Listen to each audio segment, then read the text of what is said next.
right. Let's go. This is the 5 on 5 podcast presented by directmusicservice.com and Nuke's Hot Sauce. I am one of your co-hosts, Phenom, coming to you live from Portland, Oregon. To my right down the street from me, also in sunny tropical Portland, Oregon, Jupiter Williams, throwing them bows. Down south and to the east of us, we have our main man in the desert, Neek Lopez. And coming to you live from Long Beach, California, our special guest today, DMS's very own, you know him, you love him. Make some noise for DJ Drew Pierce. Boom, boom, boom, boom, boom, boom, boom, boom, boom. That's a mouthful of a saying there to say all of that every episode. Hey, pause on that one though. A pause on the mouthful. Yeah. I said the full sentence, so you couldn't get in there. Yeah, pause. I don't know if I want to be in there. No. Yeah. Excuse my friends. How are we today, sir? Awesome, man. Stoked to be here. Hell yeah. Love the podcast. To say this is overdue would be the statement of the year. Would be the statement last year. Let's preface before we get into this. Drew is the reason for the season. Drew is the one that took us to DMS, brought us on board, made that match made in heaven pairing. And now every time you fire up directmusicservice.com, you see our beautiful mugs. Yeah. So thank you. First and foremost, Drew, we appreciate you. Thank you. We do. Of course. Love what you guys are doing. Stoked. Yeah. We're happy to put you in the ringer today.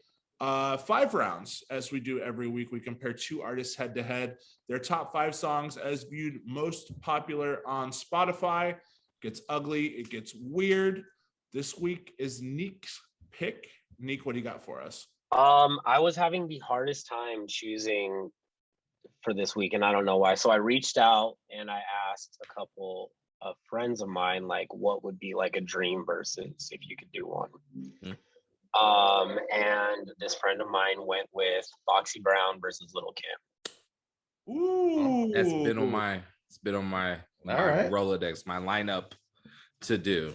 So, It was Foxy or Nicki. But okay. I wanted to go with somebody whose music I personally liked more. Yes, and this one was a thing back in the 90s. It was a real thing, and it was Yeah. a real thing. Like Nicki versus Kim is a thing, but like it is a thing that's more. Generations. Yeah, it's more on old school versus new school. Yeah, who did it first? And this is more on the Nicki and Cardi battle. They're contemporaries. Where it came from. This is where it came from. Yeah. So this one I'm stoked on. Round 1, Foxy Brown, Get Me Home versus Lady Marmalade. Drew, you're the guest. You get to go first. Only because I play this at weddings too much. I'm going to go with Lady Marmalade. Okay. Am I saying this right? Marmalade or marmalade? I think in the song they say marmalade, actually. Marmalade. Yeah, right. Yeah. Real Lady Marmalade.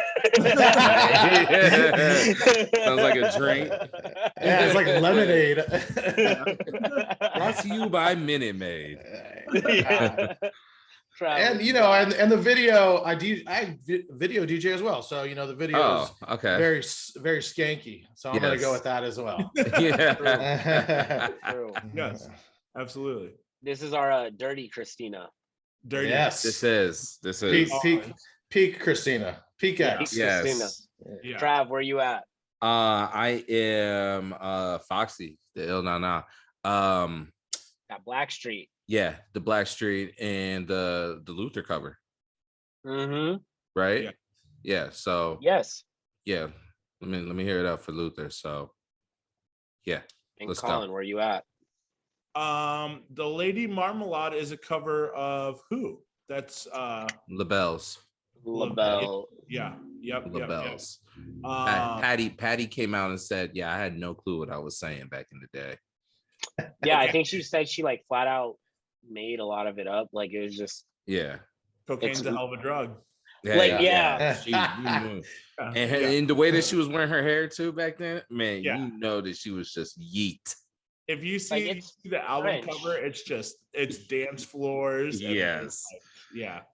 That song rips. It did back then. It's just a great fucking pop cover song, and I'm going with that. Okay. When that video came out, I could it wouldn't stop. Yeah. No. Yeah.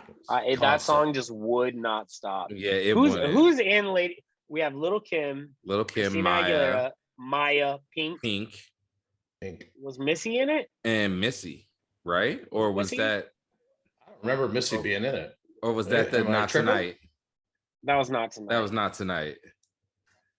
Yeah. Which it's a different Kim song. That was the other Avengers yeah. link up.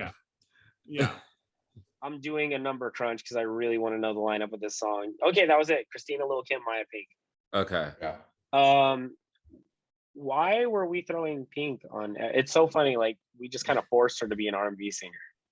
Yeah. That was L.A. Reid. That was L.A. Reid. He, Was she in the movie? That was on the soundtrack, right?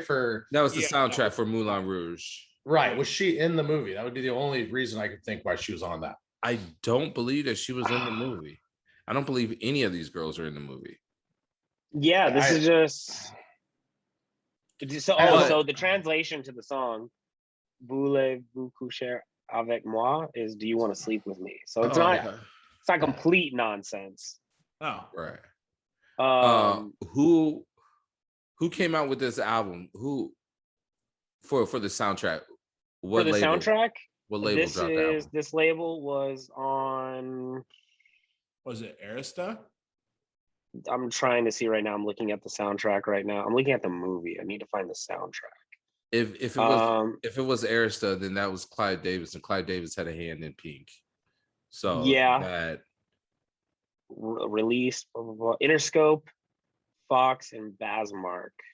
So Interscope is the big one. Or I guess the most. Yeah, this is. Are all those artists on Interscope? Is that a big? I feel that's kind of a big thing with soundtracks. You'll get it'll be mostly their label. Their label, yeah. Yeah, that probably leans to the pairing of Pink being on it, right? Pink, James. Who else is on here? Craig Armstrong, who's a producer. John Beetle Bailey.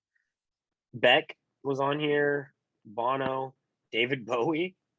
Oh wow, I didn't know that. Phil Collins is a writer on here. Shut up. I'm pretty sure that soundtrack won something, or it was a massive soundtrack. Missy Elliott is on this soundtrack twice. I remember that was done at some awards show, probably MTV Music Awards. Yeah, it was. Yep. It's a Baz Luhrmann movie, right? Is that right? Yeah. Yes, Baz Luhrmann. Yeah. Yeah. What I've never seen this movie. I still don't think I don't know that I have either. No. I've actually been to that when I was in Paris. The actual Moulin Rouge. I had to go inside, but it's a big tourist trap to walk past it. Yeah. I went to the one in Amsterdam and went inside, and it was wild. Moulin Rouge is just like a show club. Crazy. Shout out to Amsterdam. That's it. Round two.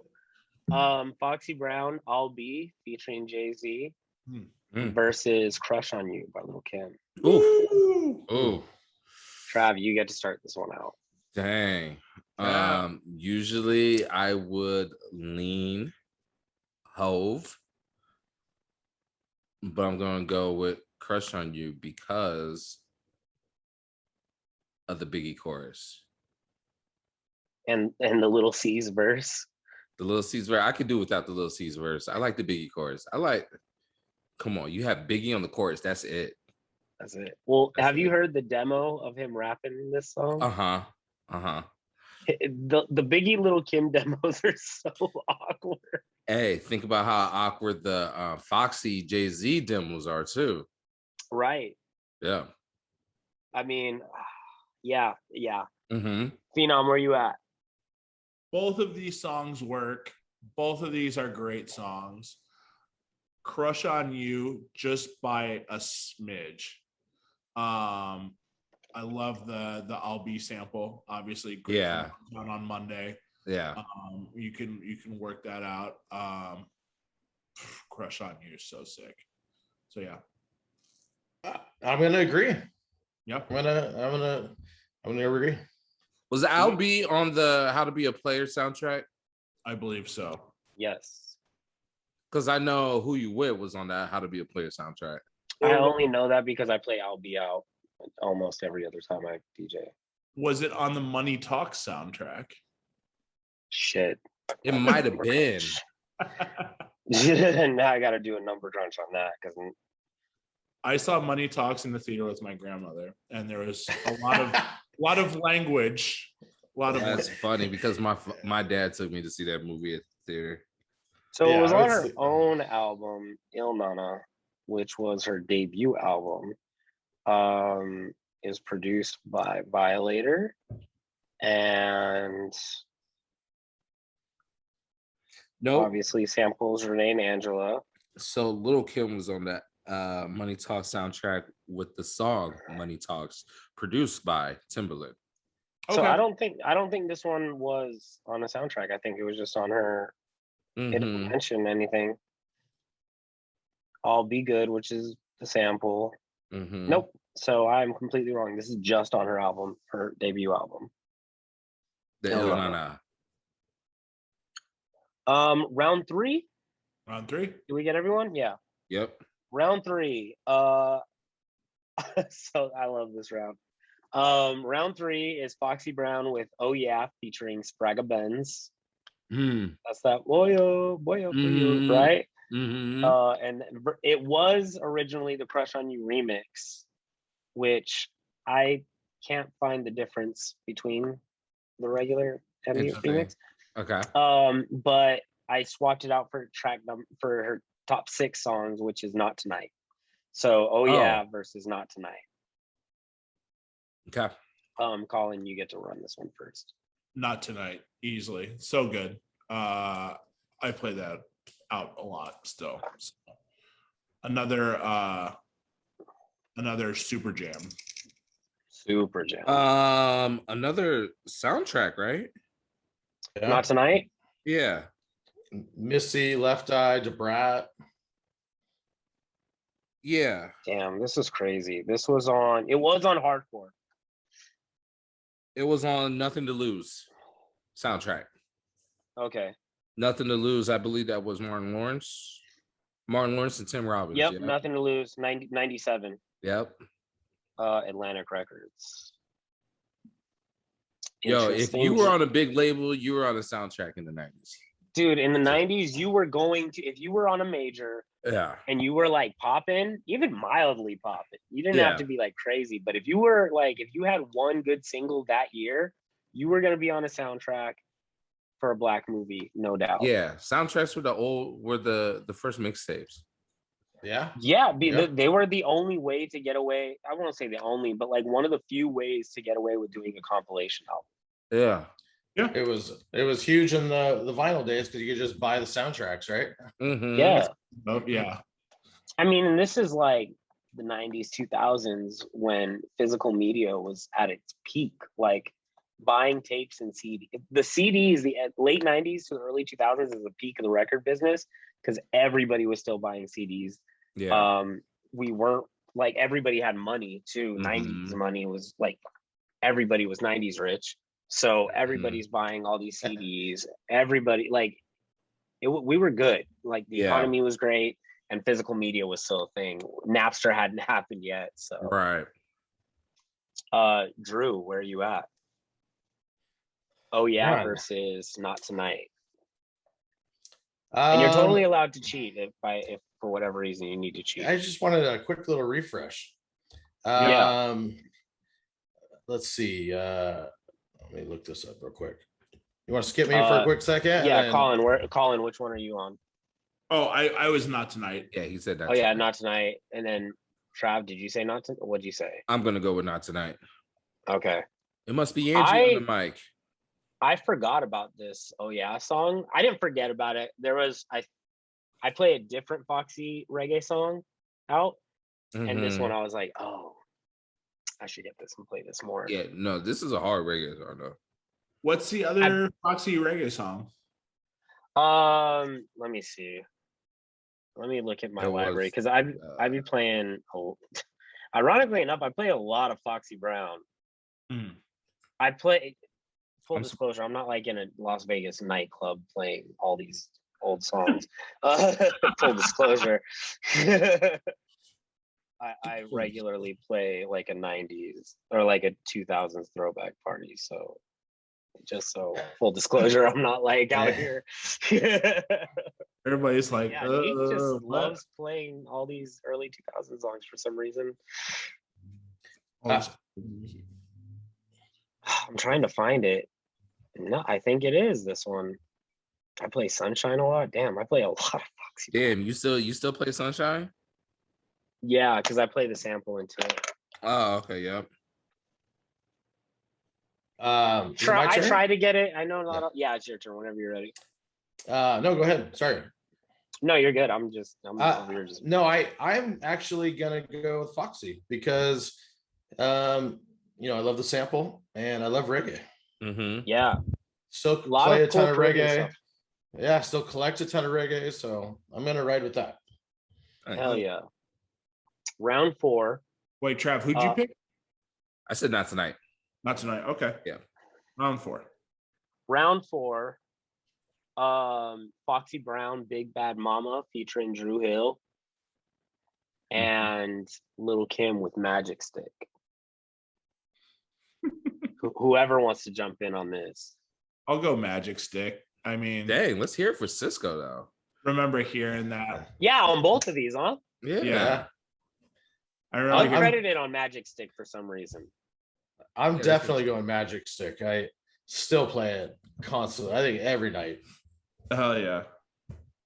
Trav. Foxy. I played the Foxy one more. Yeah. Magic Stick was fresh, yo. I remember I had to have been like 6th grade when this dropped. 6th grade for sure. She didn't make another video for this one. For Magic Stick? Yeah. Or no, there was a video. No, she did make another video. The MTV. Yeah, video. she did the MTV making of the video. And Cisco is in that video for like half a second. Yeah. In the limo part where they're in the back of the limo or the SUV or whatever. And he's in there for like boom and he's out. And then you never see him again. He's not featured, like he's not an official credited feature. I don't know what that's Which about is weird to this day. Because he was huge. He was still big at this time. He was just in the city while they were making the video. Right? Yeah, it's probably they what were like, it was. oh, they're like, yo, Cisco, you want to get in? He's like, roll through. All right, cool. I'll be in the scene. And then that was it. Like there's just a flash of him. And then you never. I wonder if they didn't have the budget for Cisco for some reason. No, this isn't Magic Stick. It's not Magic Stick that he's on. How many licks? How many licks? How many licks? No, yeah. I was wondering 50 cents on Magic Stick. 50 cents Magic Stick. Yeah. Yeah, because I was trying to, I was looking up the video right now. Like, I don't remember that at all. Magic Stick is 50 cents. I was like, wait a minute. Because I don't think there's a Magic Stick video. There's not a Magic Stick video that we're all thinking of. Yeah, we were thinking how many licks. Yeah. Does that change anyone's opinion? No. Magic Stick. Okay. No. Now, since we collectively were all talking about a different song entirely. I was confused on the Cisco, but I still would have picked Magic Stick. Yeah. I was confused that it was 50. I heard Magic Stick on the radio in LA. Like I was randomly in LA with like my best friend's family. We heard it on the radio and I was like, yo, this song is sick. And I came back to Vegas, like, because LA Hot 97 gets everything. Like I come back to Vegas. LA is power. Oh yeah, they get power. That's what it was. Yeah. We come back to Vegas and we don't get shit like till way later. Like everybody makes the joke that Vegas is like 2 years behind, which means our singles don't come out for like 9 months, 6 months after they drop. It's probably not that way anymore, but at the time. Yeah. And I remember calling the radio, like requesting Magic Stick. I was like, play that. Well, that was what year was that? Because that was peak 50, right? 50 was just had probably like 1,000 singles. He was like the T-Pain. That was like, This is like Bigger Green than Lantern T-Pain, era. right? Yeah. Yeah. This was like the Green Lantern tapes. This Mhm. was well after In the Club. Not well, but like maybe a year or two after, if not the same year. Like this was peak 50 for sure. Yeah. He was on everything. I had this bootleg mall CD that I bought that was Magic Stick was like number 2 or number 3, and it just got worn out. Worn out. I think I bought that bootleg for maybe $20, somewhere close to that, and I got a good full summer out of this one CD. But my mom was with when I bought the CD, so the title of the CD is Clean Cuts with a nice. Z. Yeah, that way I can listen to it With in a the Z. car. Yeah. So. I every time I do my 50 Cent impression, it's Magic Stick. It's every time. Sure. Wait a minute. I'm a freak to the core. Yeah. Every time I do a 50 Cent impression, my first. Did you just do it with your? I was gonna say, did you do it with your Josh shot? That's so yeah, awesome. you gotta shut you. I'm a freak to the core. But you go on some more. No. And you did the Eminem impression for me. You did the Eminem. Yeah, I did my Eminem impression last night. Wait a minute, what's that one? Give us the Eminem. Yeah. Now we need some Eminem. Okay. I gotta get in character, yo. Chill. Yo, chill. We'll get there. That's an awfully hot coffee pot. You're not pouring it on Trump, probably not. The hand. It's hard to imagine this man is single. It's hard to imagine, right? It's hard to. I couldn't imagine why I'm alone in this place. Lonely me.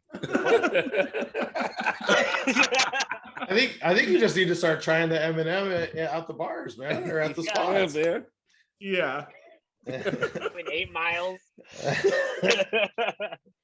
Papa Doc, probably not. Yo.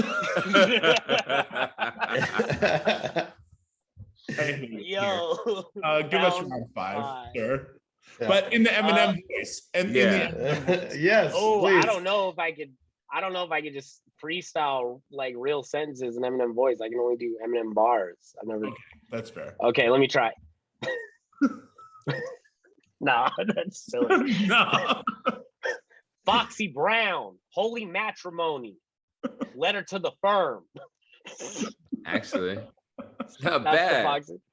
It's not bad, right? It's not bad. It's kind of like it's my voice. It's not far off from my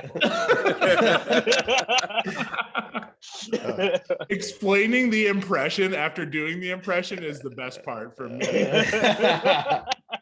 This is actually my voice, guys. I just don't really. I just sound like Eminem. It's me louder. It's gonna be one of these episodes tonight. Okay. Foxy Brown, holy matrimony, letter to the firm versus the jump off. Shout out to You Got Served. Easy. We can move on. Easy. Is it easy? We can move on. For you guys? Everybody on 3. On. 1, 2, 3. Jump Little off. Kim. Yeah. 1,000. Yeah. Yeah. Really? You guys are out here playing the jump off? Yeah, man. Yeah. I play this a lot. Wait, is this a B-boy song or no? It's a You Got Served song, and this is the song. Yeah. This is the song, like when you're at the work party, and they find out that you break. They find out that you break so they play this one. They play Jump Off, and you're like, "Fuck, not Jump Come Off." Come on, Neek, do it. Wait. Come on, do a backspin. Which one? Do a head spin. Which do you it's like always more? Do you like Jump Off or the Mexican less? Oh, I love the Mexican. It's who hated the Mexican? Somebody else. Oh, Bonks hates the Mexican. Oh, Bonks hates the Mexican. Okay. I hated Just Begun, Jimmy Castor. Oh yeah. But I would still rather get that song than the Jump Off. What about Beggin' or Jump Off? Oh, I hate Beggin'. You know what I hate more than Beggin'? The Madcon version of Beggin'. Because the rap. the rap.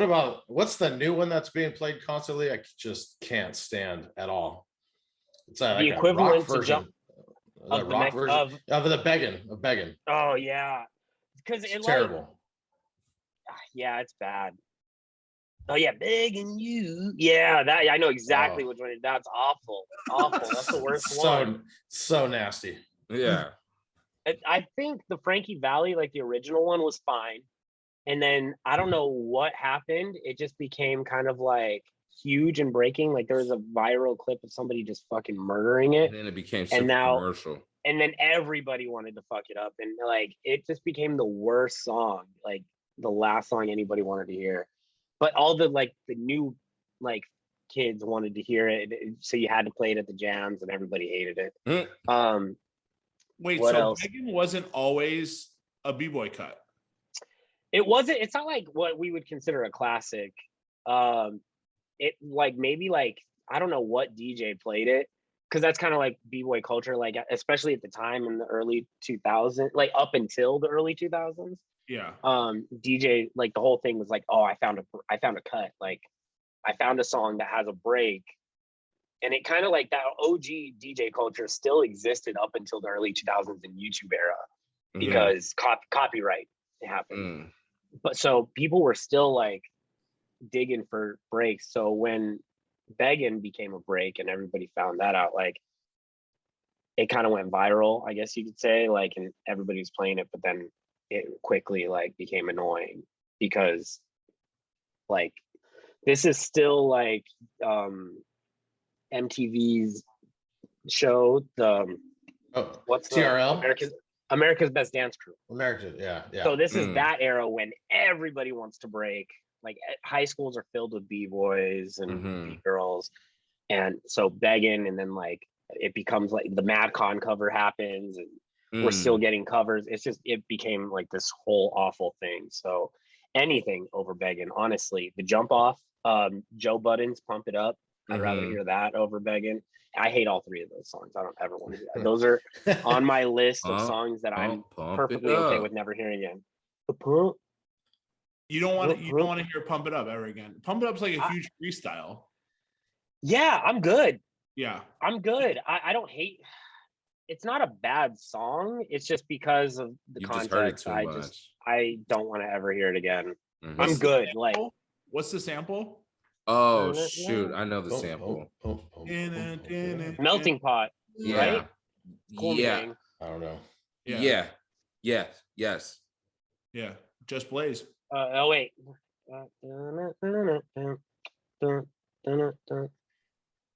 I don't think it's Melting Pot. Oh, it's gonna run.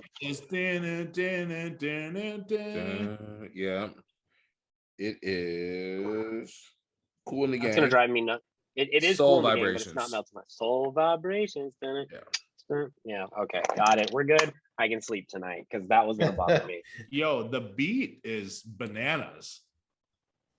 It's a fire beat. Who made that beat? Just Blaze. Just Blaze. That sounds exactly like a Just Blaze song. Yeah. Yep. Just Blaze. Yeah, he says it right there in the beginning. Yeah. No, that's a perfect example of a Just Blaze beat. It's just one of those things. Jump Off, and I honestly, truly believe You Got Served is the reason I hate those songs.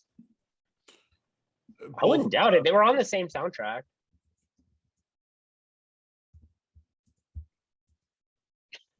I think a Little Kim. I hear this song. I think a Little Kim in the movie. Like, why was Little Kim a judge? Why was Little Kim judging? And then the real life equivalent when Little Mama was a judge for America's Best Dancer. Like, why? Jump Off is a Timberlake beat. Hey yo, Tim, man, this the Jump Off. Yeah. Hey yo, Justin Blaze, this the Jump Off. Hey yo, Justin Blaze. No, that's like the same time as T.I. did Bring 'Em Out. And you know, it's a very specific period in time type beat. Dance movie era. They all had to have been in basically all the cheerleading movies. What's those? The Bring It On. Bring It On. Bring It On era. Honey. Yeah. Can I tell you guys? I really thought the club was going to be like Honey.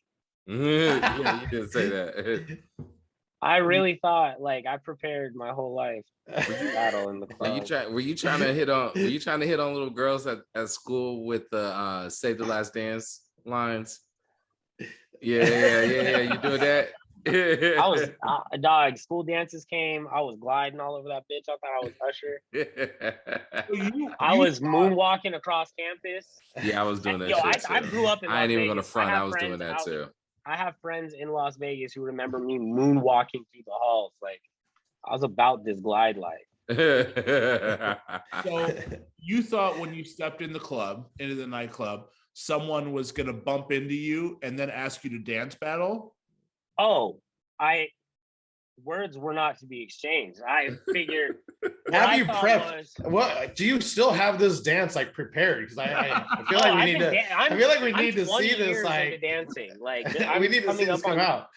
I am. Oh, YouTube it, bro. Oh yeah. I'm almost 20. I'm almost 20 years into my dancing career now, and it all started because 13-year-old me thought that I was gonna be Usher, Genuine, and then like end up in a Honey movie. I auditioned for a B2K video, like made it. I made the audition, like I made the part. They never filmed the video that I auditioned for.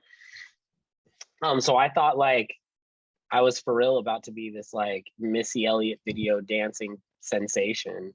And I thought that when I went to the clubs that I was gonna have to like battle and do like You Got Served Honey moments, Save the Last Dance experience. I thought I was gonna fall in love with a ballet dancer or something. Everything about this story is making me so happy right now. It's so amazing. So you can imagine when I turned of age and like realized that all the club is sitting at a table. Wait a minute, did you go home from the first club? You're like, dang, that was whack. I didn't even battle anybody. There was no circle. I couldn't even get out of the circle and get it. Must have been an off night. Must have been an off night. My very first nightclub experience was Body English at Hard Rock Hotel. I was 19, or 20, like I wasn't old enough to get in. We snuck me in. And I remember walking down the stairs and seeing the whole club, and I was like, yo, this is nuts. Like, this is insane. And I was like, all right, this is it. This is going to be it. Tonight's the night. It never happened. Like, even up until I was like 19 or 20 years old. What were like, at least show us or tell us one or two moves that you had like prepped, right? Because you don't just show up thinking you're going into a battle and you don't have at least like one move. So you don't have that. The thing is, like, right? It kind of evolved like middle school into high school, like up until like my freshman year. I started breaking, but I was still doing like that kind of like choreography popping type style, like Usher. A lot of arms, a lot of gliding, a lot of waves. Yeah. So I really was like, okay, cool. I got all that. Plus I got some breaking shit. So if it gets nasty, like I'll just hit him with like some power and be good, like, and really just seal the deal. And then once I got like later into high school, I was like, that shit's all corny. Like that shit's not tight. Like I just want to, like, if that era's kind of over, like I was tripping with the long chain and baggy pants, like in the single frame around your neck. Yeah, I was doing the Usher shit. You swing it, you bring it around. Yes. I was like, nobody's doing that shit no more. That's not fly. So I was just breaking, but I was still like, shit pops off. I'm ready. Yeah. You know what I mean? Yeah. Wait. Did you dance with the chair? You like put the chair out and then bring it back? Do all of that? No. Spinning the chair on one leg. 8th, 9th grade. Yeah. Wow. Like all that shit, bro. It was an era. I mean, I was innocent. I was 13, 14, 15. Like you're pulling that shit and somebody's like, dude, I'm fucking sitting here. What are you doing? My sister, I remember asking my sister all kinds of shit, like, yo, do they be dancing in the club? She's like, yeah, but my sister goes to gay clubs. Like the dance. So they're dancing, but like so good. I don't know. Yeah, you're like and they were listening. She's like listening to like Mojo and shit. Like it was just yeah. I had no idea that what My nightclub like vision was crazy back then. And I would, oh, yo, man, sorry. I know we're supposed to be doing the lightning round. I just need to hear more of this. What's the lightning round? Tell us more about dancing in the club, dude. Yeah. So Friday nights on the radio, Mr. Vibe on 98.5 would do the Friday Vibe. Was it Mr. Bob. Sorry, Mr. Bob would do the Friday Vibe on 98.5, and they were live from Rum Jungle in Mandalay Bay. Okay. And so you basically on FM radio 98.5, you would hear fucking the nightclub from I think 10 to midnight. And I was like, this is crazy. Like the club sounds like this. Like this is what the club. And they were like, yo, we're live from blah blah blah, like from Rum Jungle. And I'm like, yo, what? Yo, that's. So I'm like, little me is like, yo, this is what the club sounds like. I'm in the club, so I'm home by myself. My sister was a cocktail waitress. I lived with her, and so I'm at home dancing. Just 2 hours of just getting ready. I know what the club sounds like. Shadow boxing. You shadow boxing, bro. I was getting. You're like, you don't want this. You don't want. I was like, the this. minute I'm old enough, everybody's going down. I'm gonna be the best thing in the world. Yeah. I was prepared to be a fucking sensation, bro. Somebody like walks in on him. He's like, "You want a drink? No, I'm good, man. Thank you." My sister was like, I remember. I'll never forget her walking in and like knowing what was going on. Why are you so? Why are you so? She should have just been fucking with you the whole time, like, bro. Oh, she was fucking with me. Battle that went on tonight. Oh, I fucking, God bless her. I bet she fucking fucked with me all the time.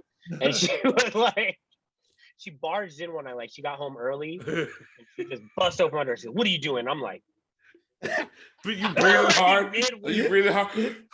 I was like, I'm dancing. I'm practicing. In my room. Embarrassed as hell. That's probably one of the most embarrassing moments of my life. Oh my God. You know, you bring up Mr. Bob. Warren used to play with him at Raw in Luxor.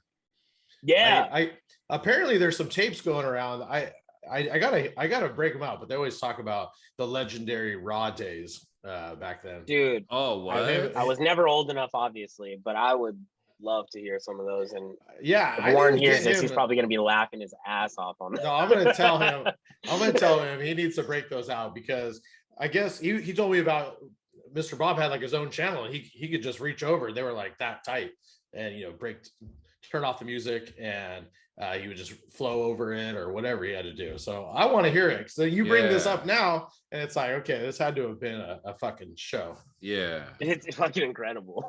Yeah. Dude, yeah, now I'm sure the Vegas nightclub experience then compared to now is so fucking tame. Everybody has social media. Anyone does anything wild, the IG's coming out right away, but back then, the club was fucking turned up, I'm sure. People danced. Yeah. Whether or not they were battling, I don't know. I've heard of battles in the club. I don't know. Wait a minute. You heard all that from your sister, man. Yeah. We can't go I off some of what homies, she said. when I was in high school, some of the older homies in my crew that were old enough to be in the club were like, yeah, we're breaking in the club. But now I'm looking back and I'm like, how much of that was through me being imaginative and be like, oh my God, this is this right.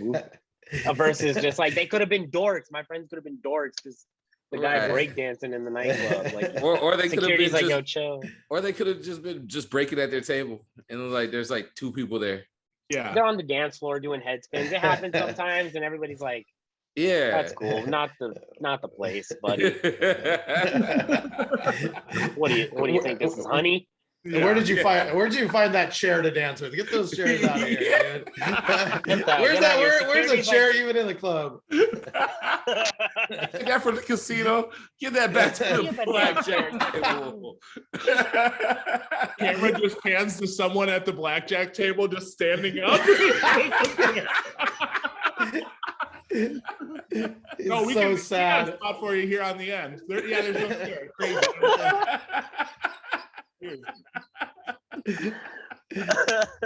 Yeah, just as long as Neek's having his fun in Vegas, folks. That's all that matters. That's a cherry. Oh my God. Cheers from the Hard Rock. I love it so much. We have a lightning round. Welcome to the 5-on-5 podcast. Yeah. This is Neek. Yeah, pull up a chair. Welcome to the podcast. Every week, what we do, we put you in the lightning round. Drew, these questions are only for you. You pick a this or that rapid fire. You can only keep one artist of the two artists mentioned, and the other you can never listen to ever again. Starting with this, last week's episode, Lauryn Hill or Shaka Khan? I'm just gonna go Lauryn Hill. Method Man or Red Man? Method Man. Calvin Harris or Soulja Boy? Calvin. Beastie Boys or Run DMC? Beastie Boys. Steely Dan or Gangstar? I was never a Steely Dan fan, so I'm gonna go Gangstar. Woo! I know. The Roots or NERD? The Roots. Lizzo or Fergie?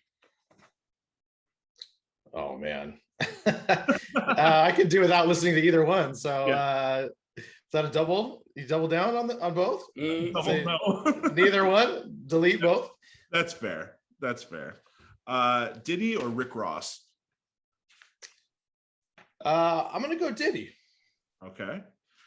I need to go to the white party. That's what I need. So yeah, we get on I need to get on Diddy's side because I want to go to the white party. There you go. David Bowie or Queen? Oh man, I'm gonna say Queen. Okay. Clips or Mobb Deep? Mobb Deep. Travis Scott or Future? Travis. Big Timers or Yin Yang Twins? Oh man. I'm gonna say the Yin Yang Twins. Okay. Yin Yang in the thing. AC/DC or Guns N' Roses? Guns N' Roses. Sade or Aaliyah? Sade. Elton John or Stevie Wonder? Stevie. Missy or Busta? Missy. NSYNC or Backstreet Boys? Oh man. Didn't listen to either one. So I'm gonna go with JT and NSYNC. Okay. Hit him with the other one. What's that? Hit him with the other one. You hit one with the other one. Justin Timberlake or Usher? Man. I definitely play more Usher than I play of JT. I don't play very much JT. So I'll go with Usher. Okay. Tupac or Biggie? Biggie. Prince or Michael Jackson? I heard this on one of your other podcast episodes, and I was like, I don't know what I'm going to answer that. I play more MJ, but I would say I'm a bigger all-around encompassing fan of Prince. Okay. I think Prince has a bigger musical footprint, a bunch other artists and other stuff, right? Mm-hmm. So I know I'm being vague. I don't know how to answer. No, that. that's yeah. A lot of people don't know how to answer that one. Yeah, that's a hard one. That's a hard question to put somebody. I want to play a lot more Prince, right? I just did this party and it was like a 50th birthday party, and he had a bunch of old shit on it, and I was doing I did a little MJ block, and then I did a Prince block, and MJ just gets more love when it comes down to the hits, right? Mm-hmm. When it comes down to dancing, just Prince has badass songs, but unless you're a deep fan, you lose people. Yeah, that's what it is. 100%. Let's ask this: Mariah or Whitney? Oh man, I'm gonna go Whitney. Okay. Hey, let me ask you this. Mariah's a little too batshit. And I fucking, you know what? This is a fact of me that I will just say I'm gonna piss a lot of people off. I fucking hate Christmas. So fuck that song. And so Whitney all day. Ah, I'm with you. Honest- Travis loves that song. When hate that the first song. time I hear that song in October, I'm like, fuck. It's coming up. yeah, it is coming up. It is You get coming it up. 3 Like, times a year. You get it in October, you get it in July, Yeah. and then you get it in December. You also get it in November too, as soon as right after. Yeah, as soon as the season starts, you get it for 3 Yeah. months. Bro, I'm starting to get it on like request lists, and I'm like, oh no. no. This ain't happening. I'm sorry. I hate have that song. Yeah. But I'm a huge Mariah stan, and like and these guys know I go on and on about this. I like everybody would laugh at me, and I'll go on a tangent about it another time. But like, she has Whitney's got that consecutive crazy hair. masterpieces. Right. Whitney's great. Whitney's great. They're both batshit. Yeah. Mhm. They are both bad shit. If we're using batshit for the argument, they're both batshit. Right. I think ultimately the first thing that comes up to me in my head with Mariah is Christmas, and so that's where I have to jump. I have to jump right there. Yeah. On the hate level. It's but crazy. It's crazy to be able to associate a holiday with an artist, because I don't know if there's anyone like that for like maybe Thriller and Halloween is Michael Jackson. 100%. Yeah, and then you could go St. Patrick's Day belongs to House of Pain. House of Pain. Right. Valentine's Day with Outkast. Happy Valentine's Day. Ish. Yeah, It's deep. It's deep, but yeah. That's kind of a cut. You gotta be hip-hop pool. You gotta be ahead. You gotta be ahead for that. 4th of July with Hendrix doing Star Spangled Banner. Okay. That's right, but nobody's playing it out. No, sporting events. Sporting events. Yeah. I think, I always get Bruce Springsteen, Born in the USA is what, either that or Miley. Miley, yeah. Party in the USA, yeah. But I don't collect holiday songs. I like every Halloween song besides Thriller I've deleted. I don't want to ever play any song that's Halloween related. It's just like nah. Strong stance. But DJs, if you do need to collect holiday music, you can get it all at directmusic.service.com. Directmusicservice.com, where you can get all your music from. And go ahead and hit the 5 on 5. Use that promo code so that you can get a little discount. Thank you, Uncle Warren. We do new Halloween bootlegs every year. So there you go.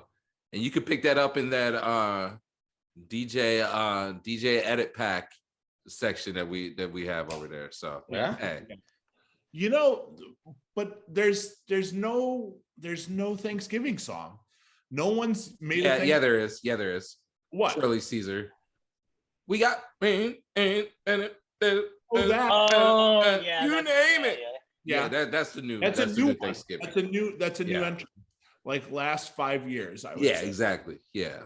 Thanksgiving gets a lot of disrespect but Thanksgiving does get disrespect. That's always been one of my arguments. You always get like Christmas decorations and Christmas music for Thanksgiving, and I'm like, it's a month away. It's a different holiday. I need my cornucopia before you ever put up a wreath or whatever. Where's that pumpkin latte and a cornucopia? Yeah. There's such a short window for like, is there Thanksgiving candy at the grocery store? Maybe they do, because they carry over. They do carry over the corn.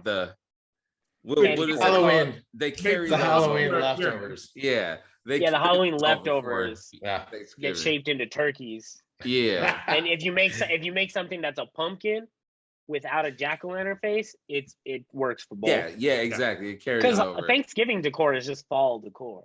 Right. Shout out to cornucopias. I feel like they need more respect. Bring back the cornucopia. Bring back the cornucopia. Put it on the table spread. That's what I'm talking about. I want to open this up to the group. If there was to be a song for National DJ Day, what would that song be? National DJ Day? Yeah. Break out the Serato. I mean, oh, dude. Last Night a DJ Saved My Life or Go DJ by Lil Wayne. Those are my 2 picks. Those are good. I'm thinking along the lines of songs that have saved our ass more times than we can count. Oh, like that. 2 Chainz's birthday song. Yeah, You know, Yes. that's one. Discography. Kanye West Can't Tell Me Nothing. Yeah. Okay. If I'm going, you know, I do a lot of private events and weddings. I'm gonna say Michael Jackson, Don't Stop Till You Get Enough. There you go. Yeah. Neek. That's When in doubt. Oh, dun, dun, Yeah. dun, dun. You Full can almost drop. do you could do Rock With You too, Michael Jackson. Just throw on that drum roll at the beginning. Yeah. That's a perfect closeout. What's the I'm drawing a blank. I want to say it's not, oh my god, it's the routine that everybody, the Jazzy Jeff routine or the Jam Master Jay routine for Run DMC. Is it Peter Piper? Peter Piper? Yeah. The Peter Piper routine is the Bob song. J, Take Me to Mardi Gras. Yeah, the Take Me to the Mardi Gras sample. Like that routine is the soundtrack of National DJ Day. There it is. There it is. Yeah. There No, it is. I think those are all great picks. No real Thanksgiving music besides that one song, though. Yeah. I think Adam Sandler has a Thanksgiving song, right? Oh, does he? Yep. Yeah, I didn't know that. He has it was on one of his comedy turkey or some Yeah. shit like Yeah. gobble gobble. Oh, yeah. It's very silly, very Adam Sandler. Hey, let me ask. You're not dropping this. it. That's for sure. Let me ask the panel this. This is definitely off of holiday music, so we're changing courses here, doing a little pivot. 'Tis the season. What do you think would have happened if Quincy Jones produced a Prince album? Wow. I've been sick. Would they have gotten along in the studio? Say what? Would they have gotten along in the studio? See, that's the thing. But That's they have. Hearing the shit that Quincy talks about Michael now, Yeah. and the shit he talks about, like the Beatles, like about Ringo, Yeah. basically about musicians who don't play music, like who aren't good, basically who aren't geniuses. Mhm. Not to say that Michael Jackson's not good. That's not obviously not what I mean, but he didn't play music. Right. So that Quincy had shit to say to him about that. I don't even know if they would, like, it would be great. Like, I want to say it would be great, but I don't know if Prince and him would ever, because Prince was the executive producer on everything. Right. That's what I'm saying. Yeah, so I don't think they would have got along, right? I don't think I'm wondering if they would have gotten, like, because Quincy is talking shit about all these musicians that he worked with that couldn't play a fucking note. But I mean, that's why he was working with them, right? Yeah. So he probably wouldn't have had a lot of bad shit to say about Prince other than the fact that, like, he's fine without me. That was kind of my comment earlier of, you know, Yeah. I think Prince has a bigger global footprint, right? And it's because he was really producing, you know, just countless acts, right? And bringing them up and, you know. I think Prince, maybe before it was all said and done, would have maybe done an album with Rick Rubin or someone like that along those lines. Maybe given if Kanye would have stayed on the same Yeezus trajectory, he would do one with Kanye, like something very off the wall, outside the box. I could see towards the end, if Quincy hadn't, like, lost his marbles a little bit, I could see him working with Prince and Quincy working towards the end, just because there's probably less ego there. Right. I don't know. Something in my heart just tells me Kanye's not even on the table here. No. No. I think they would have reached out to Prince, right? Yeah. I think they would have reached out to Prince, but Prince would have turned it down. Prince rejected so many things. I can't imagine Kanye would get, like, he's not the one to get it. I get what Like, there is less, and it has nothing to do with, like, fame or popularity. Like, Kanye's obviously one of the biggest things on the planet, but I just, like, Prince is a musician, like, and not in the way that we look at rappers and hip hop producers. Do you think Rick Rubin is far-fetched? No. given the fact I that don't. he's cash. Yeah, Yeah, I exactly don't what I think was he's gonna say. too far fetched. Yeah, Yeah. I don't think he's too far fetched.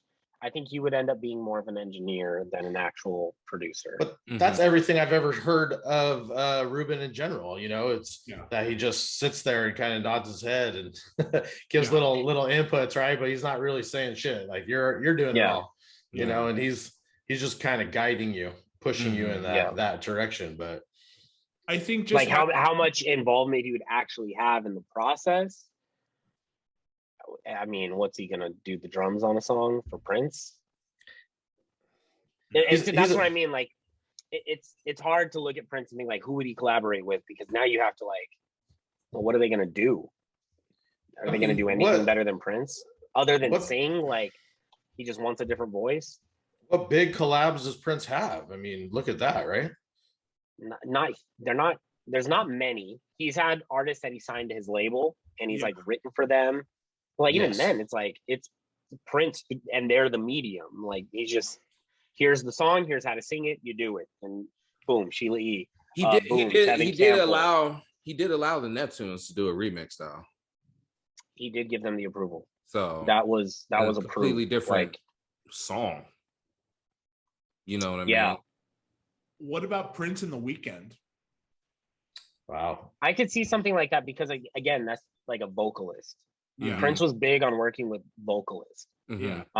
So if he just like he would sing obviously, but like there's a lot of like especially later like 3121 era where he was working with other singers and having them sing on his song. A lot of backing vocals, a lot of like just straight up songs with other people. Yeah. I could definitely see The Weeknd. I mean, he's just I can see The Weeknd. He's got that vibe, you know. Yeah. I can see Prince writing and producing a song for The Weeknd and it being a fucking smash. Yeah. And even an album, really. Yeah. I could see him doing a whole album. That would be fucking nuts.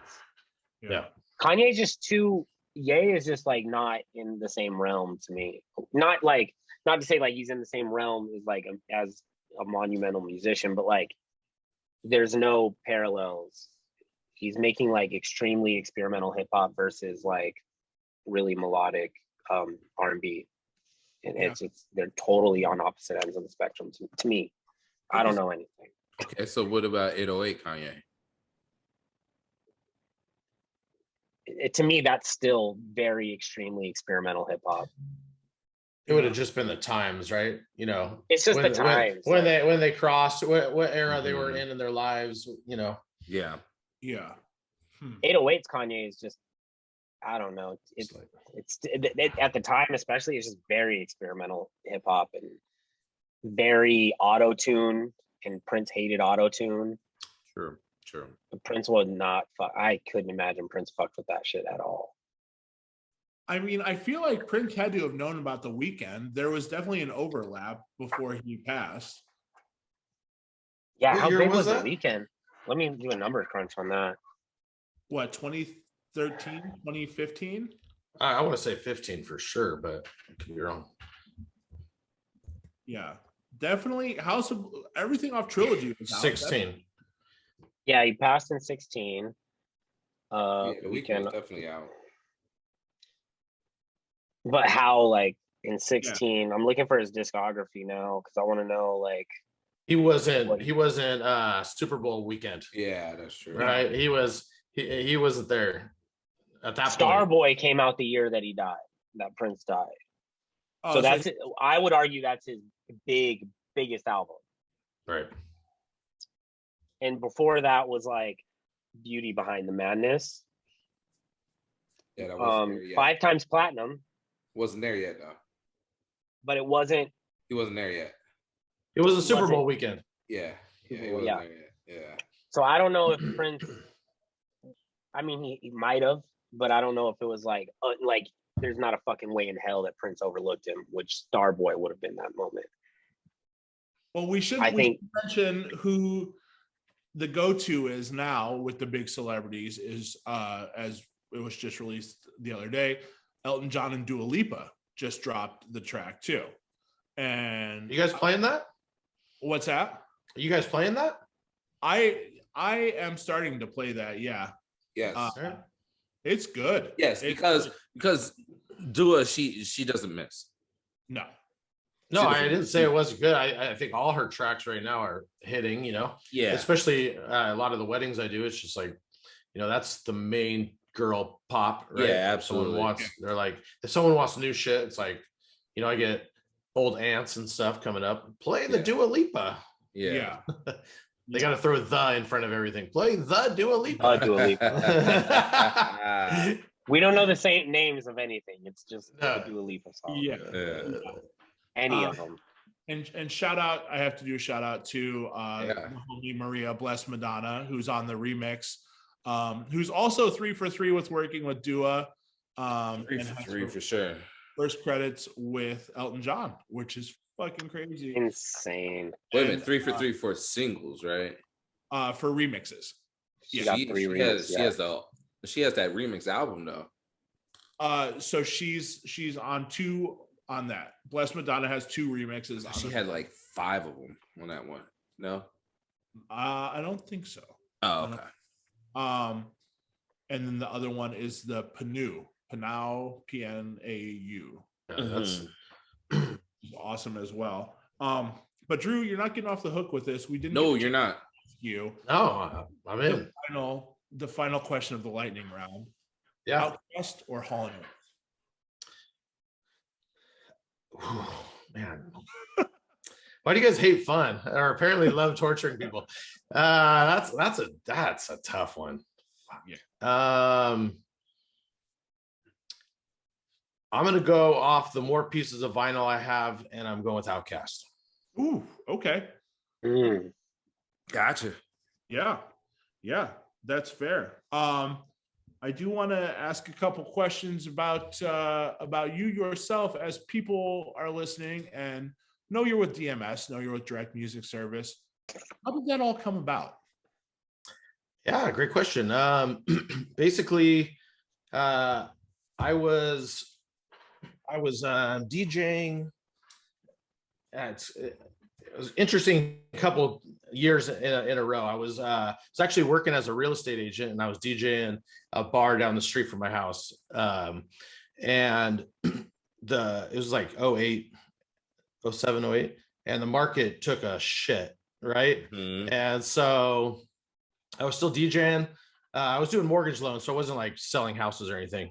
And I thought, I'm making killer money just DJing, picking up, I was still doing private events, but I was doing bars. And I thought, I'm just going to go full time into the bars and the private events and just make something of it. And at that time, random as fuck, as someone handed my card to the owner of Heat Ultra Lounge, which is a brand new club that was right next door to Disneyland. And it was, right the peak of the Vegas club coming to California, right? They just, had the cryo, they had the lights, they had the whole bit. And I got the call to be the main resident. So I was the main resident. And it was just, Deckstar and Scam. And I was just, I was doing all their corporates. And then I would I slowly started getting in the rotation of open just about every single weekend. And then Kevin Scott started coming through a lot, and everyone at the club, Kevin was just so fucking consistent. The crowd never died out at the end of the night. He knew how to like pace the night, and me and Kevin just became friends. I think it was they had just launched DMS, or they were just about to launch DMS. So it was like right then. And Kevin would come through, and I just was actually a little bit older for the time that I was just an opener, right? Because that was really not what I was looking to do, but it was like just a great opportunity. So it was like, fuck, I'm gonna just put a year or two into this and see where it takes me. Yeah. And so I knew how to open up a room, and Kevin would come in like, bro, I'm not going to touch one of these records and you're crushing this place. And he would just go, set him up just right. And then he would take it home. And we just developed a friendship. And when I actually officially got brought on to DMS because they just had so going on in the back end, just needed help. So I was really doing most back end stuff, but I had before I was doing real estate, I had a background in editing, and I was actually trying to go to school to record bands. So that's so I just started doing edits, right, to help out. It was like, oh, hey, we need this edit. It's like, oh, I'll do that. And it was really just, I was bored and trying to press fucking all the headliners that would come through. So it just, I had a whole week to just a set and make edits. And it just was really, honestly, timing, bro. It's like, that's the only way I can explain it, is just timing. I saw him, he was there, and it was right to launch the site, and I could do edits, and I could, be responsible enough to help with the back end stuff. That's dope, man. Did you have any overlap with DJ AM? Did you guys get to gig at all? So I'm so pissed about this, but AM opened the club. AM did the first night. That was a Saturday night. I got for the Tuesday afterwards. And AM never came through. No. But I remember Kevin headlined that night he passed away. Kevin was in the club, and it was, we did like a whole little tribute, I remember doing, I know he played one more time, and I think he had like some kind of sample drop in it. I can't remember exactly what it was. I remember him doing something like, peak hour for that. Now, were you playing out in Vegas at this time as well? No. So he actually, this is what's funny is I was just doing just really shitty bars, and I just got married, just had a kid, and I was just trying to do real estate. The DJing was just a fallback because I'm dumb as shit and I didn't go to school. I didn't go to, college for anything particular. And so I was trying, not everyone was a DJ at that time. Serato had just barely came out. And I remember when I was booking that bar before, I couldn't even find people to come and cover it just because it was impossible. There was just no DJs, period. So it was really just time and place, dude. I got lucky, and so when I got brought on, I just really dove in and got lucky. Someone gave this guy my card. Damn. That's dope, dude. Neek, you were gonna ask something. I think I cut you off. No, you're fine. On the subject of AM, somebody brought this up, and I opened this up to the room. And we're both, we're the same age, and so I'm a little too young. I wasn't in the clubs when AM passed. I was too young to be in the club. And she asked me, and she's like, as long as we've been old enough to go to clubs, I'm 32, by the way. As long enough we've been old enough to go to clubs, after the headliner, Bring 'Em Out is always the song. And is that kind of a nod to AM? Is that like a open format nod, do you guys think? Because that's kind of like one of his last sets, and I know it got put on YouTube recently, was his last set, one of his like later ones. Thoughts? Is that just kind of like just a go-to move that has just kind of been like, it works, everybody does it? Or do you think it has, that it's on? No, I would just say, because I know back in that time, in that era, when we would switch over, this was, you didn't trust, there was one SL box, right? So switching, right, you would bring vinyl. And I just know the vinyl that I would always carry like 2 or 3 vinyls. And it was almost always like, Be Faithful, Bring 'Em Out. And it was just that hype record where you just put it on and, you had 3 or 4 minutes to fuck with cables, right? Mm-hmm. And it was just something that everyone would go nuts, and you could basically just no one's paying attention to fucking around moving shit, Right. She brought this up, and I was like, that's never ever crossed my mind. Like, because I mean, as long as, like I said, as long as we've been old enough to get in the club, that song comes on. Yeah, you know, bring I him never out. even thought about that. And she was like, "Is this like an open format nod?" And I was like, "If it is, it completely went over me because I wasn't there." I think that record came out with 03. And so, I just think it was still a hot record at the time. I don't know. Like just during the time. Yeah. Yeah. That makes more sense to me than it just being like an intentional, like, tip of the cap or whatever. And that may sound dumb, but like in the moment when I heard it, I was like, oh, I don't know. And I just wanted to save that question for here just to know everyone's thoughts on that. Like, does that make sense? Am I stupid for going along with that? Like to think maybe that's interesting. I really just think it was era. It was just that was just a hot record for that. It's just time. Right? It could have been any song that was hot at that time. Yeah. That's crazy. So at that point, when you're playing like the local bars and stuff like that, people start to hit you up for corporate events and for weddings and stuff of that nature, right?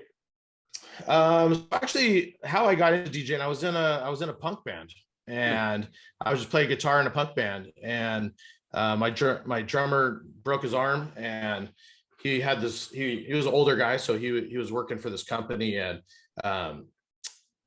one of his buddies was a DJ. He's still around. I'm friends with now. He owns a big company here locally, and he just said, "Hey, this guy's a DJ." I said, "Fuck, well, I want to do that," you know.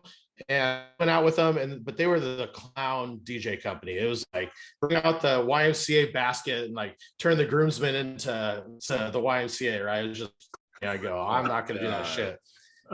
I was going to school for producing. I wanted to record bands. I wasn't trying to make beats or anything. I was going to record bands. So it just made sense. So I sold all my guitar shit because the drummer broke his hand. I was like, fuck this anyways. Don't have to deal with you knuckleheads. I can do this on my own. So I just sold all my guitar shit, bought turntables, and would just go and collect records. But, you know, because I was going to school for that. It was still like right around that time where I was learning Pro Tools, and, you know, I had a old rig and doing beats and stuff like that. So it's early days, right? And then it all transitioned to corporate parties because they just, like I said, DJs didn't exist. So people would beg me. I swear, I remember my first gig, this bride was like, "Can you DJ my wedding?" I said, "Absolutely not. There's no way."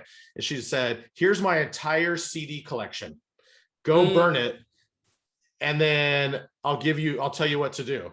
It's like, all right, fuck it. Let's do it. You know, I'm down. And so it was back when it was the CDs where it was one time. So it would record at the exact same time, right? You play the CD, and it would take them 1 hour or whatever to record the CD. And so I did that all day and night. Literally, I would just put one in, I go chill, watch TV, just swap it just constantly. And I recorded her whole set, and I was like, fuck, I could do this. This is easy. So I just started burning everybody's set. I was like, give me your entire CD collection, you know? I just started burning CDs, and then I started going to garage sales and collecting vinyl, and it just kind of built off from that. What was the name of your band? Oh yeah, go ahead. The Uglies. The Uglies. That's what, yo. My shitty high school band was the Bumping Uglies. The Bumping Uglies, word. Okay. We had. I just did Eminem impressions. So tight and dance. Yeah, the worst punk band ever. we were terrible. We didn't go anywhere. I mean, it just, you know, I'm 43. I'm older, so I grew up in I'm in SoCal. I grew up in the 90s skate punk scene. I was a skater. Skate punk was just like I was going to shows. That was kind of what I grew up in.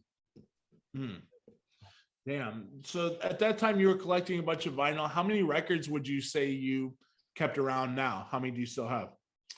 Well, I just moved houses, and so there's still lots of crates. It's still moving a lot. Yeah, it's tons of crates. And, you know, I was digging for samples was kind of what I was digging records for. So, because that's what I want to do. I wanted to make beats. And which translated into making edits for DMS. So I was just digging and digging and digging, and we would just go to the garage sales, and I'd be like, $5, let me get the crate, and just take the crate. You know, they just want to get rid of it.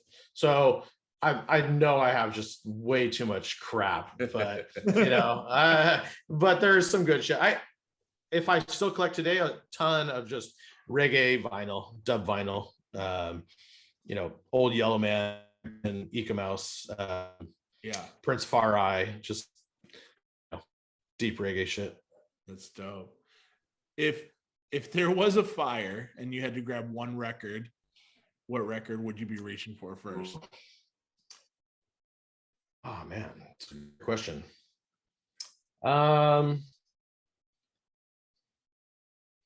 Is this just because I think it's dope, or I want to listen to it on the regular?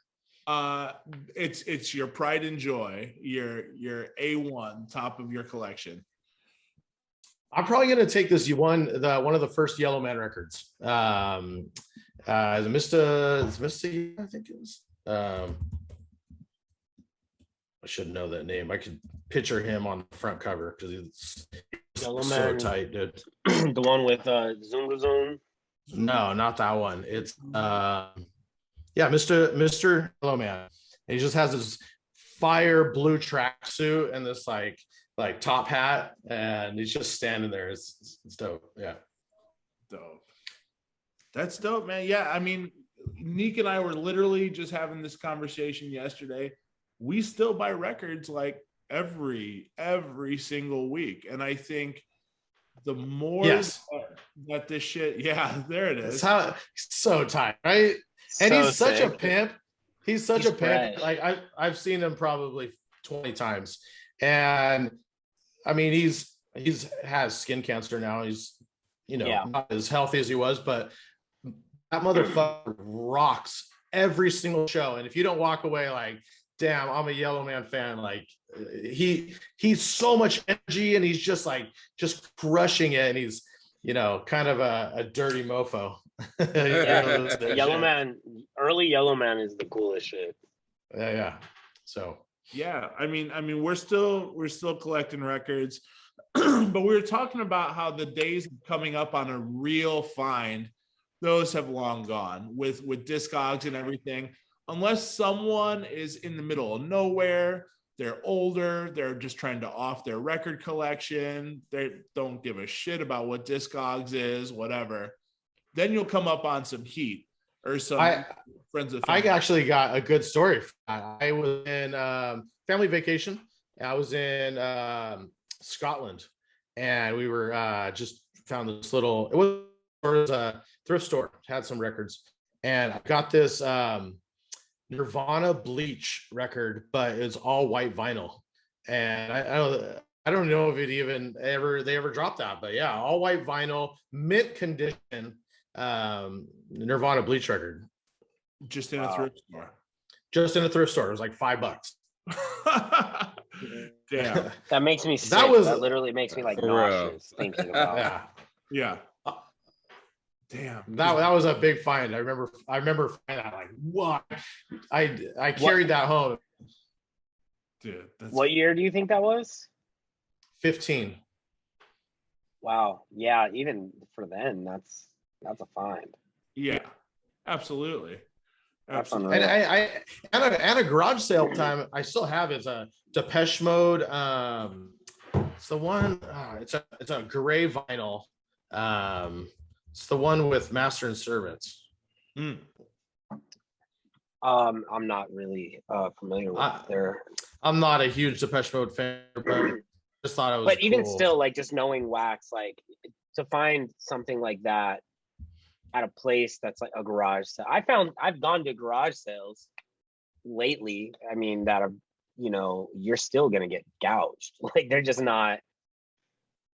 Oh yeah. Everybody knows what they have. Yeah. Because Colin, what was that? What happened at that last vinyl dig that you went? A record store day. Yeah, that's what it was. It happens all the time. He went for, was that when you were looking for the DJs? Yeah, Foo Fighters Bee Gees album. Yeah. Astronomical. Now I think that's going for what, 250 on Discogs or something. Damn. And I wanted to legitimately listen to it. Weeks before leading up to this, I told Neek, I was like, yeah, I want to have it just so I could listen to it at home. You know, Spotify is cool and all, but I like to have the physical copy of shit that really interests me. And Neek goes, oh, it'll be there. That's, we both assumed it was something that there was going to be. Yeah, I think there was like 25,000 copies made. Yeah. Like a big number. So we were like, yeah, you'll be fine. Yeah. Smoke. And Grohl's big on Record Store Day, right? Yeah. He likes to do those little gems, You can't find sold right out. Can't buy it. Yeah, so quick. Now transitioning into the corporate wedding world, because I know Travis and I were talking with you before we hopped on. He's got a wedding this weekend. I got a wedding in Denver. You are the go-to guy I see on IG all the time. If someone's having a wedding, they're trying to get a hold of Drew Pierce to do their wedding, to bring the party, to bring the thunder. I'm grateful. I want to hear the bad side of the wedding, the horror stories, because I fucking love hearing these. Let's hear them. I got to be honest with you. With a lot of the travel weddings that I've been doing, I feel like I'm getting more my dream couples and less of the non-dream couples. I mean, I feel like I've kind of priced out of the horror stories. Which, man, I'll be grateful.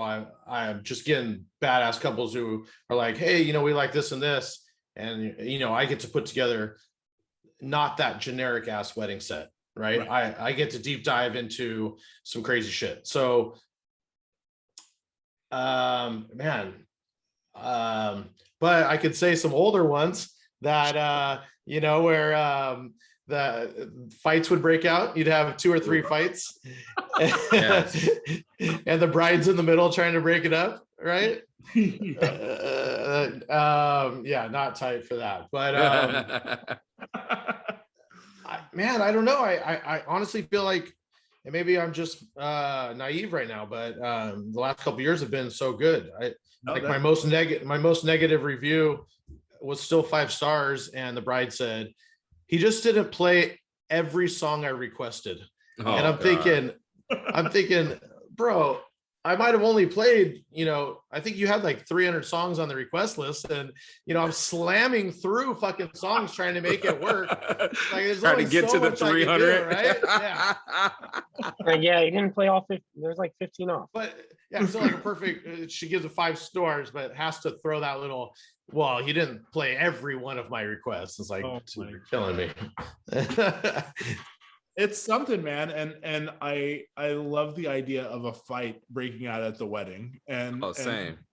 Yeah, I don't hear that very often. And what I'm grateful for in some of these bigger style weddings is not dealing with that. Is you do get to work with coordinators, right? So the coordinators are they're kind of a buffer.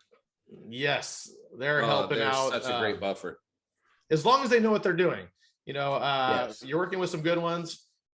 Dream, it's a dream. You walk in, they already got their vision. You're just like, let me just execute it, right? But back in the fight days and some of those days, you're getting these. I'm having to lead the whole day. It's like, okay, we're doing this, and the aunt's in there throwing her fists up, and I don't know. It's a lot of work, bro. It's like too many hands in the pot. It's like, fine, you got to shut them all down. And you're like, no, I'm in charge. Let's move along. That's a Lopez wedding prerequisite. Somebody's got to get their ass beat. If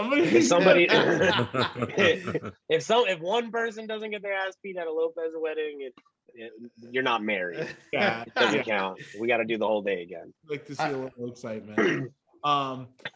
Give us top 3 outside of the box wedding songs. Now, if you're playing it and you're like, this is not always requested, but this just blows the bricks off. I know people want to hear the line dances.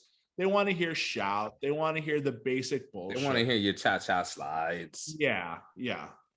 Give us three outside the box that are tried and true from a Drew Pierce wedding DJ set. Right now I would say probably there's different genres, right? But I'll go off of a wedding I just did.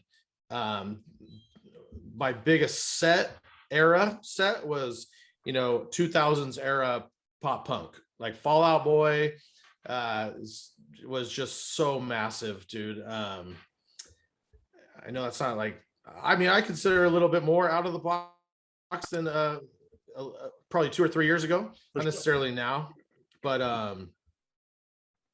let's see here. I'm pulling up one of these old sets. Let's see. Yeah, that's true. I guess like more recent years, like emo nights have popped up all over the place. So now, right? But it's kind of the move. Yeah. Well, I remember playing that and just going and they were shocked. Right? Yeah, Paramore worked for me at this last wedding that I did, and Did you play Into the Olivia Rodrigo? No, I don't play that edit. No, that's Olivia Rodrigo. That I know exactly what edit you're talking about. That Olivia Rodrigo does crush. I think that's a Scooter DMS edit. That's what it is. It is. That's why I smiled so big. Let him know. Shout out Scooter. No, I play Scooter's Return of the Mac edit. Oh yeah, I play that out. Fire. I'm going with man, and some of these crossover to clubs, which is why I think it might be anticlimactic, right? For us.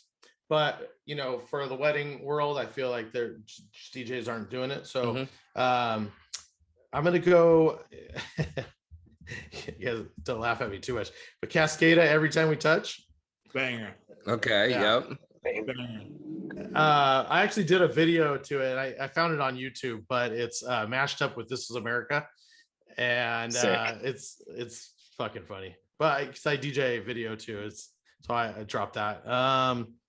But I was telling you guys off the call, just old Alesso, like The Calling and Progressive House is just destroying everything right now. I'm getting booked like Avicii. I Could Be the One. What else? That I Could Be the One was killing it. Yeah, I just played a wedding that had levels on it. Heroes. Levels, yeah. Oh, Heroes.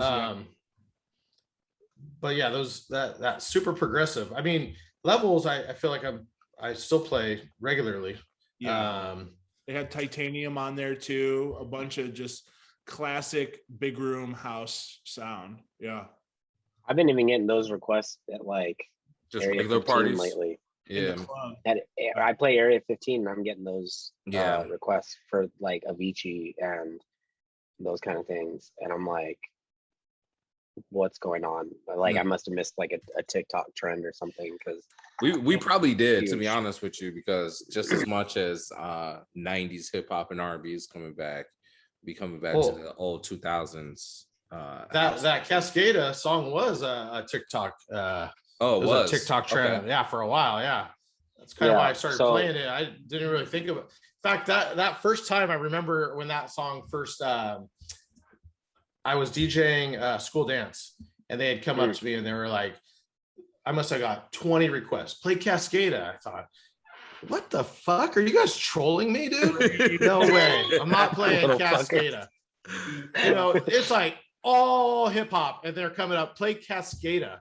I'm going, what? Okay, sure. It was the biggest song of the night. I mean, it was just massive. It's crazy. Massive song.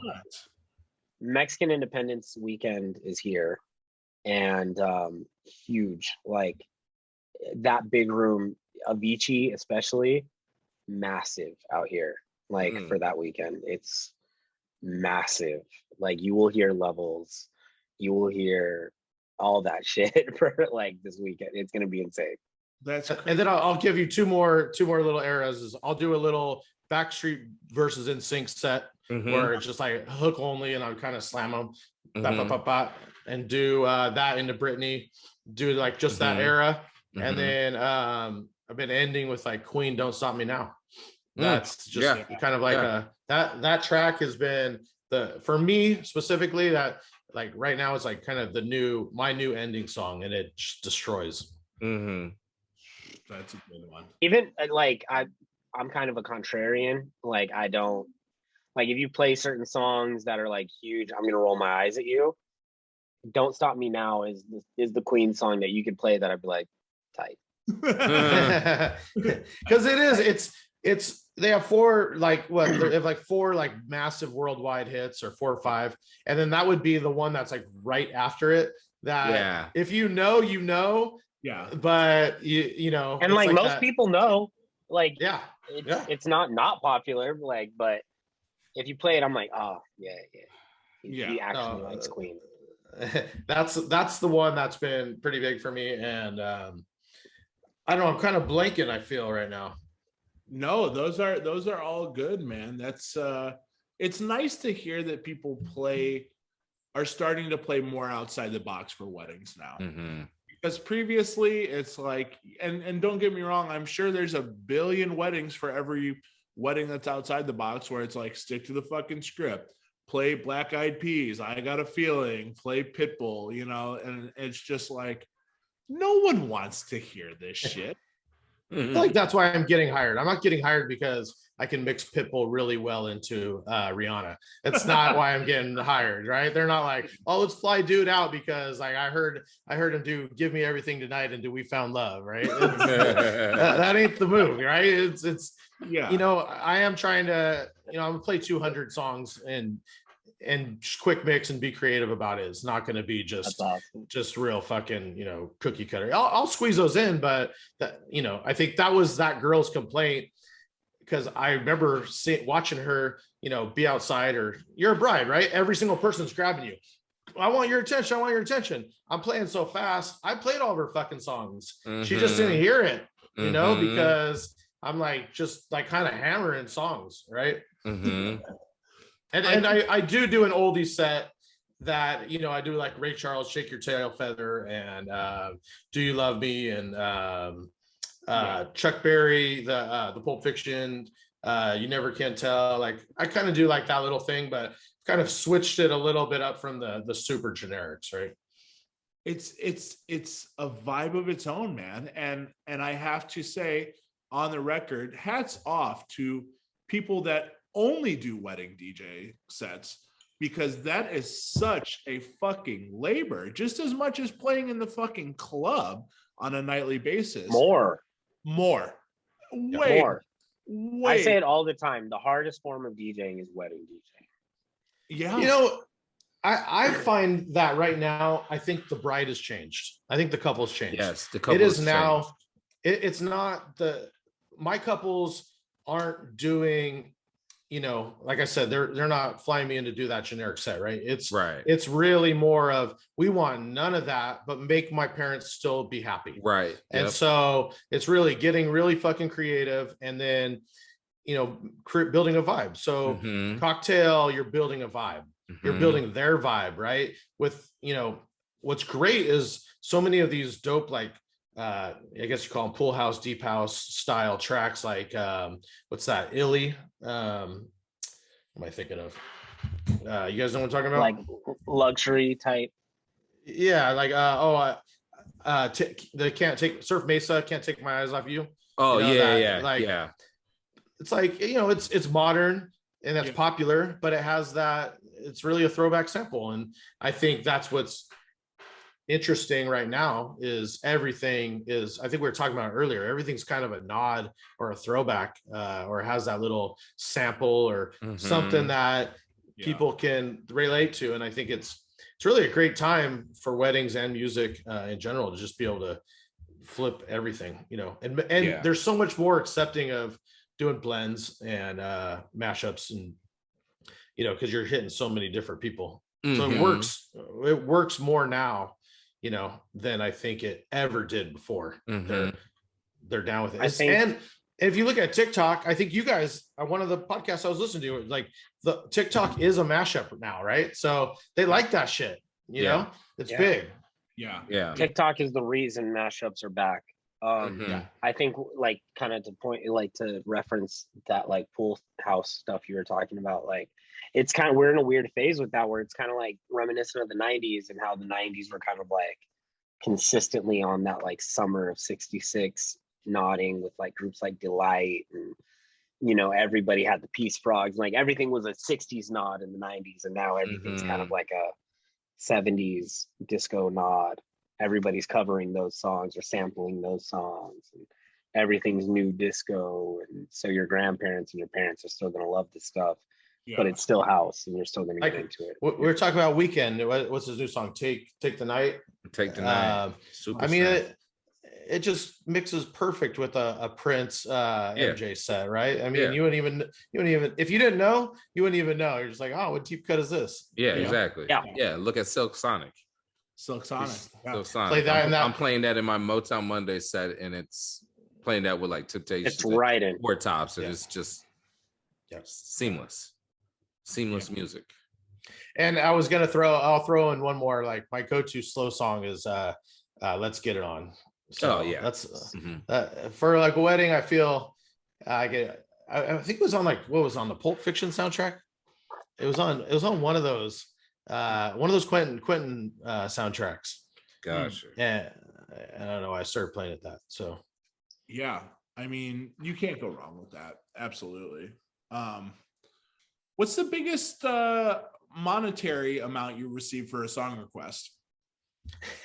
I do not accept payment for song requests. So if they happen to leave it, I will take it. But I do not usually always turn it away because I'm not trying to be nobody's, like jukebox slave or like just like jukebox the rest of the night where you're just like, it's like I don't care what the amount is. I don't want you ever telling me what to play. So typically I won't play, but I will tell you actually to throw it back to when I started doing the Heat, the club that first night. I remember the first night I was doing a corporate party for the Mighty Ducks. So and I had come over because Heat was just down the street and Scene was supposed to be headlining. So I went over and I was like, I want to check out Scene tonight. And for some reason, I don't know if his flight got canceled. I don't remember exactly what happened, but there was just some random dude there. And he was terrible. I mean, he played, it was before house like really took off, and the same song was playing for 8 minutes in the main room, right? And the owner's like, bro, like he's like, tell me you brought your bag. You have to go on. And I was like, fuck, okay. Like I had never done a room like that ever. I mean, headlining. I had opened, but I never headlined that room. And so, I mean, I had been prepping so much and just watching all the headliners come through that I just, taking notes and whatnot, go home and edit and whatnot. I grabbed my bag, went on, and I remember that I'll never forget it because that first night you asked about what was your biggest tip was that night easily. That dude, there was a guy in that old club. It was never about the DJ, right? The old DJ booths were always like in the back of the room, and so we were behind this massive like table, and you could barely see the dance floor over it. And dude was just throwing hundreds. I think he maybe dropped 1,800, something crazy. Just, I mean, it would like wipe the needle type, like just dropping it off, like trying to get it off, put it internal, like trying to get shit off. And I remember that night just like walking away like, oh my God, it's like you at the dance floor, right? It was like, is this what the club's like every night? This is amazing. It's so crazy to me to know that like I came into nightclubbing like at the tail end of that era when the DJ was in a booth in the back, like a hole in the wall. Yeah. And like the venue was the attraction, not the DJ. I almost feel like it should go back. I mean, just let the DJ be a DJ again. Yeah. Let's just do dope shit. Don't, twist knobs. And I mean, I'm a shy person, so it's hard for me to like, I'm always like have my head down, right? I try and you're working. Yeah. You're working. You're working. You're not playing 200 songs fucking a night, 200 plus, like, doing Earharts. Yeah. Yeah, not that. Which is crazy because the wedding is the antithesis. That's when you're on the mic a lot. You're interactive with the crowd, and but and even that's- that I keep pretty simple. It's very basic to the announcement, and again that goes back to where I think the bride's changed. She's not looking for, and there are people that want that, right? But I feel like what I'm getting hired for, they're not bringing in, let's go lead the cha-cha slide, please, DJ. Yeah. Hey, go and to the left. Yeah, in the beginning of the conga line, it's DJ Drew Pierce. Let's go. Hey, for whatever reason though, I've been getting that fucking playing random songs and the conga line just breaking out. I'm not playing the conga and the conga line crushing it. And every single wedding I've been getting that too. I'll embrace that. That's fun. That's cool.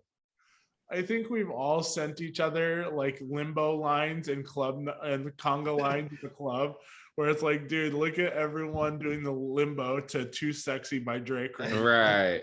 My club. You're like, yeah. Oh God.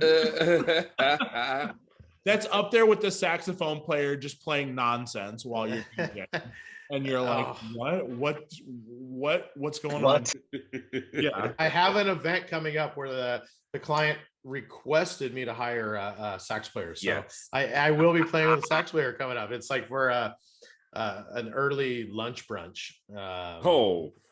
Wait, yeah, they put this on you? They said, go find a sax. Don't come back here until you got a sax player. Yeah, man. Yeah, actually, yeah.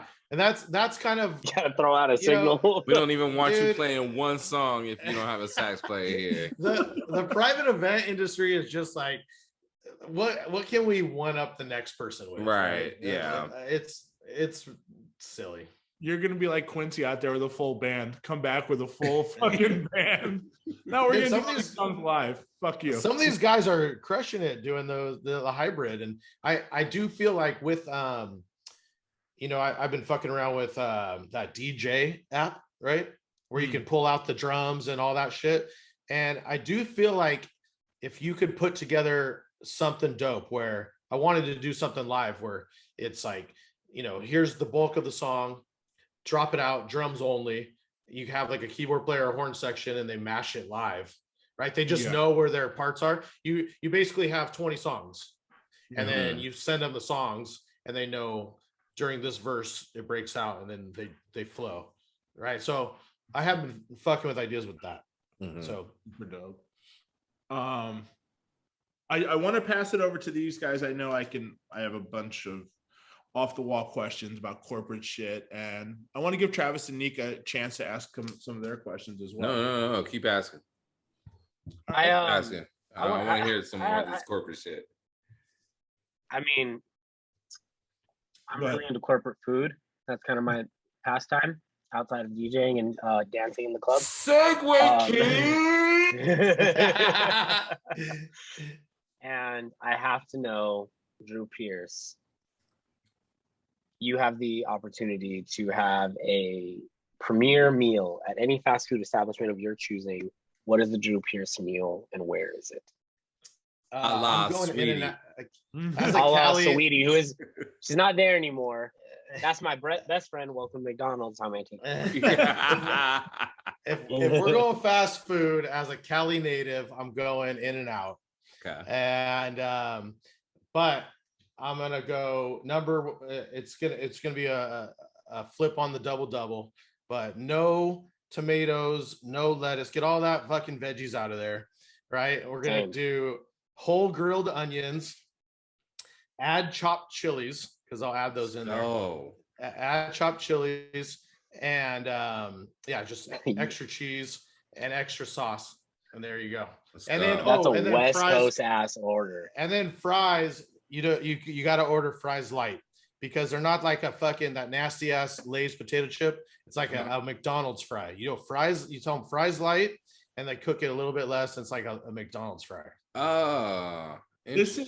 That's a West Coast ass order at In and Out. Yeah, and I feel like you have to wear house slippers too when you go there. and if you're with socks. With socks on. I'm gonna say, if this is my special, I'm gonna throw in a strawberry shake just to fuck it up. And with the strawberry shake. Dang, you gotta wear curlers. That's You so gotta West wear Coast because curlers you in your have to hair, know. too. You gotta, yeah. LA is fun. You gotta know that's like, you have to know the secret menu to have all that shit.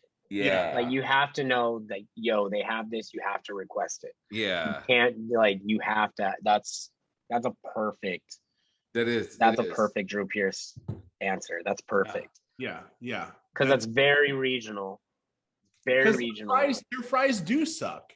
Their fries suck. Yeah, the fries are terrible, man. But no, I'm telling you guys, if you leave them at their own devices, no, I'm telling you guys, try fries light, and you'll hit me up. I'm telling you. Yeah. My best friend growing up, we used to do practical jokes on him all the time. Yeah. And one time we convinced him that In-N-Out had a chicken sandwich and a Oreo shake. And so he ordered. Did he order it? Yeah. Can you guys guess who? Mumbles. Oh, was it Mumbles? Mumbles attack. Yeah, shout out to my brother Mumbles. Wait a minute. Okay. Yeah. Okay. Some light back in here. All right, here we go. Mumbles has been the tumor on my back since I was 13 years old. Yo, I used to. He knows I hate him, but I love him. Yeah.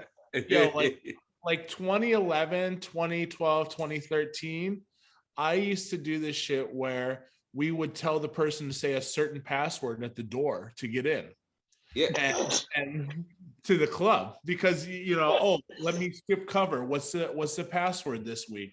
And it'd be something real off the wall. Be like, you know why I'm here.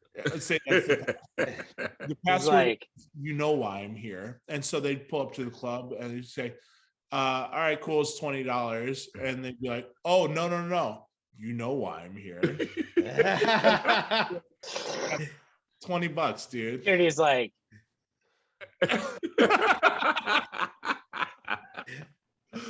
it's still gonna be $20. I think. Yeah. Oh, are you here to drink? It's gonna be $40. Yeah, to say real crazy shit. Give them the password to another club. Oh, so and so's playing over there tonight. Tell them you're there to see that event. So they'd be like, hey, I'm here to see Dioro. And they're like, dude, Dioro's playing across the street. What are you talking about? Like, yeah, I know.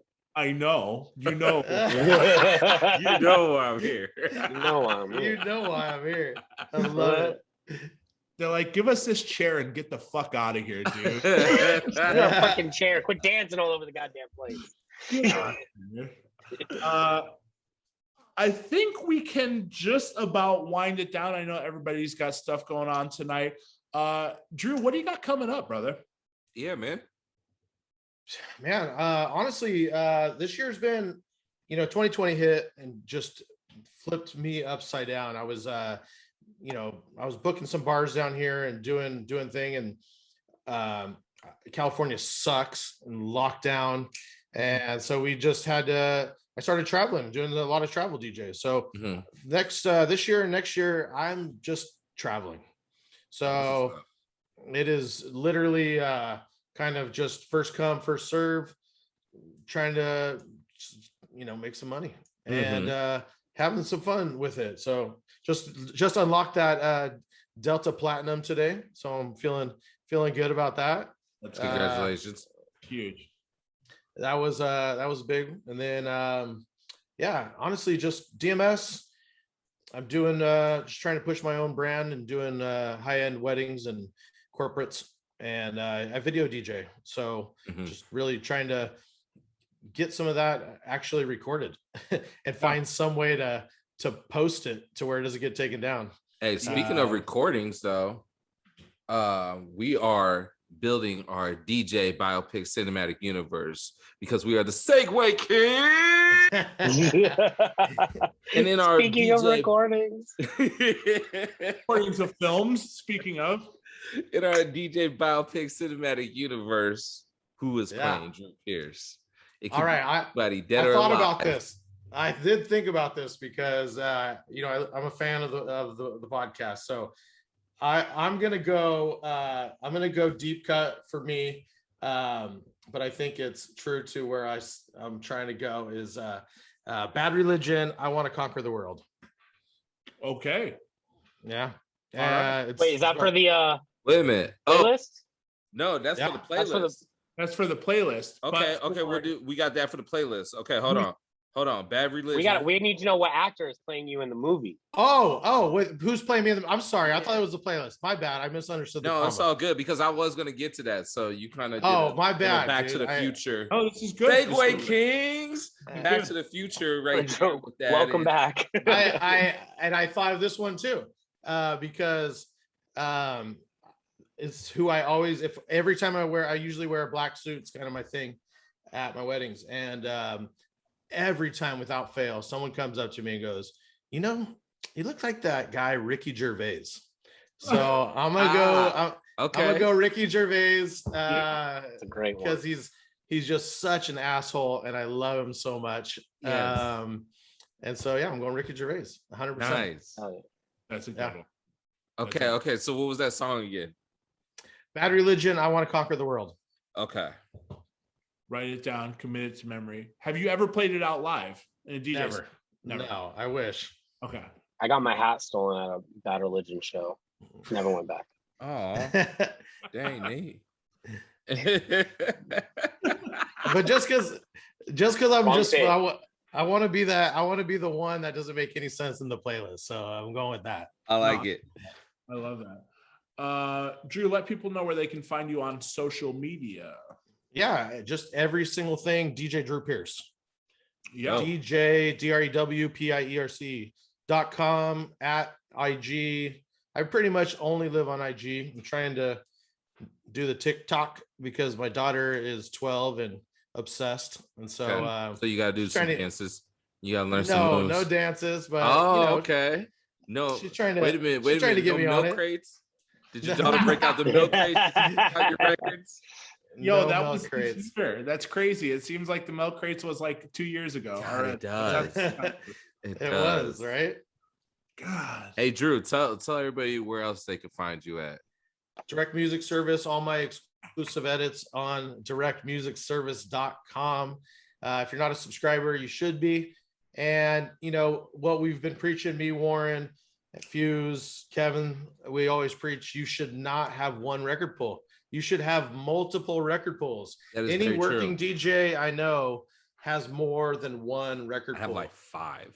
Exactly. If you're Travis said if, 5. I have like 5. Did I say if 5? you are I didn't say 5. if you Stoner. are a working DJ, if you're a working DJ, you should 100% have more than one record pool. So give us a try.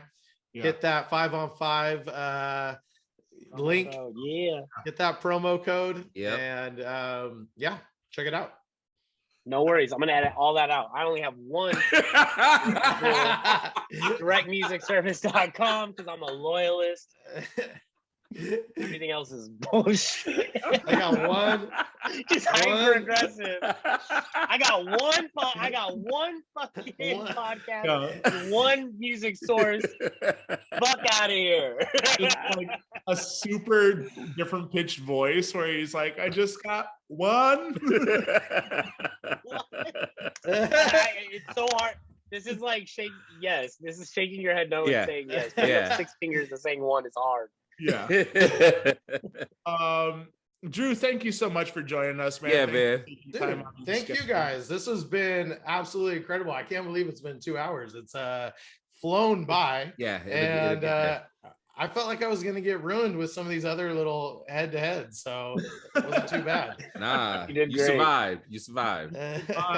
We got to have you back, man, to talk more. And as the weddings continue, as the corporate gigs continue, as the DJ gigs in general continue, make sure to keep us up to date with what you got going on because we want to pass that on to our people as well. Gentlemen, anything else we need to touch on this week before we roll out? Travis? I'm still the only person that's seen Candyman, right? That's it? Yeah, we're gonna pass on that, man. Hey, I'm gonna see it. I'm gonna see it sooner or later. Hey, Okay. yeah, he phoned it in. Oh, Jordan Peele phoned it in. He Good phoned move. it in though. He phoned it in. Oh, shout out to the Instagram account Nothing to Do LV. I won tickets to go see Jacob Collier tonight at Brooklyn Bowl. I'm really excited about that. Hey, there you go. Nope.